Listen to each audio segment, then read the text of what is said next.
প্রকৃত তৃণমূল কারা আর এই নিয়ে বেঁধে গেল আরও জোর লড়াই। ঋতব্রতদের বিরুদ্ধে এদিন 3 থানায় এবং সাইবার ক্রাইমে অভিযোগ মমতার তৃণমূলের। ঋতব্রতদের বিরুদ্ধে বিনা অনুমতিতে তৃণমূলের নাম ব্যবহারের অভিযোগ, যদিও এই অভিযোগকে রীতিমতো কটাক্ষ ঋতব্রত শিবিরের। জাভেদ খানের দাবি তারাই আসল তৃণমূল কংগ্রেস।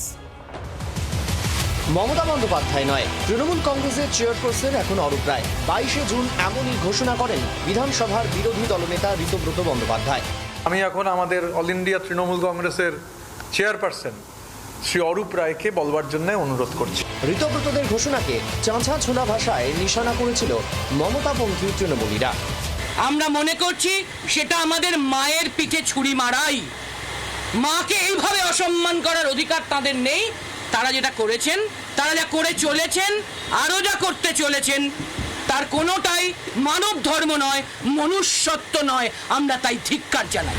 শনিবার মমতা তৃণমূল এবং ঋতব্রত তৃণমূলের আলাদা আলাদা দুটি বৈঠক হয়। মমতা তৃণমূল এই বৈঠকের আগেই কলকাতা এবং শহরতলির 3 থানায় ঋতব্রতদের বিরুদ্ধে অভিযোগ দায়ের করে। নিউ টাউনের একটি 5 তারা হোটেলে তৃণমূলের লোগো ব্যবহার করে ঋতব্রতরা বৈঠক করেছিলেন, তাই নিউ টাউন থানায় অভিযোগ জানিয়েছেন দোলা সেন। শনিবার প্রগতি ময়দান থানা এলাকায় ফের তৃণমূলের ব্যানারে বৈঠক করেন ঋতব্রতরা। সেই প্রগতি ময়দান থানাতেও অভিযোগ জানানো হয় মমতা তৃণমূলের পক্ষ থেকে। মমতা বন্দ্যোপাধ্যায়ের বাড়ি যেহেতু কালীঘাট, তাই কালীঘাট থানাতেও অভিযোগ জানানো হয়। এছাড়াও ঋতব্রতদের বিরুদ্ধে সাইবার ক্রাইমেও অভিযোগ জানিয়েছেন দোলা সেনরা।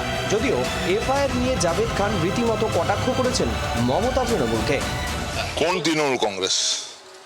তৃণমূল কংগ্রেস আমরা কোন তৃণমূল কংগ্রেসের কথা বলছি? আমরা তো তৃণমূল কংগ্রেস। আর যারা অভিযোগ করেছেন তারা তৃণমূলে তার উত্তরটা দেবেন কি তারা কেন অভিযোগটা করলেন। আইনের উত্তর দেবে, সময় বলবে। এটা নির্বাচন কমিশন আছে, একটা দলের রীতিনীতি আছে। যারা পরিষদ দল গঠন করার নিয়মকানুন জানে না, সেই নথি যখন সময় আসবে, যখন জনসম্মুখে আপনাদের মাধ্যমে প্রকাশিত হবে, তখন তারা টের পাবেন। ইলেকশন কমিশন ওদের যদি সিম্বলও দেয়, তাহলে জেনে রাখবেন আমাদের কাছে সিম্বল হচ্ছে মমতা বন্দ্যোপাধ্যায়ের মুখটা। সিম্বলটা মমতা বন্দ্যোপাধ্যায় ছাড়া ওই সিম্বলের কোনো ভ্যালু আছে? এই সমস্ত গদ্দারদের জামানত জব্দ হবে, ওদের পলিটিক্যাল ক্যারিয়ার শেষ। 22শে জুন ঋতব্রতরা ন্যাশনাল ওয়ার্কিং কমিটির বৈঠক করেন। নিজেদের প্রকৃত তৃণমূল বলে দাবি করেন। এমনকি তৃণমূলের ব্যানার থেকে মমতা বন্দ্যোপাধ্যায়, অভিষেক বন্দ্যোপাধ্যায়দের ছবি সরিয়ে দেন ঋতব্রতরা। সেখানে মহাত্মা গান্ধী সহ বিভিন্ন মনীষীদের ছবিকে স্থান দেওয়া হয়। আমরা তৃণমূল কংগ্রেস, অল ইন্ডিয়া তৃণমূল কংগ্রেস, তার যে স্পেশাল সেশন হয়েছে, স্পেশাল সেশনে যারা উপস্থিত ছিলেন তারা সর্বসম্মতিতে সিদ্ধান্ত নিয়েছেন।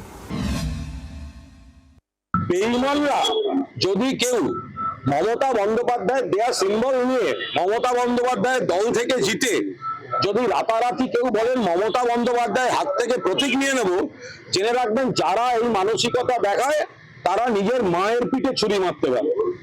প্রকৃত তৃণমূল কারা এ নিয়ে বিতর্কের মধ্যেই মমতা এবং ঋতব্রত দুই শিবিরই 21শে জুলাই শহীদ দিবস পালনের সিদ্ধান্ত নিয়েছেন।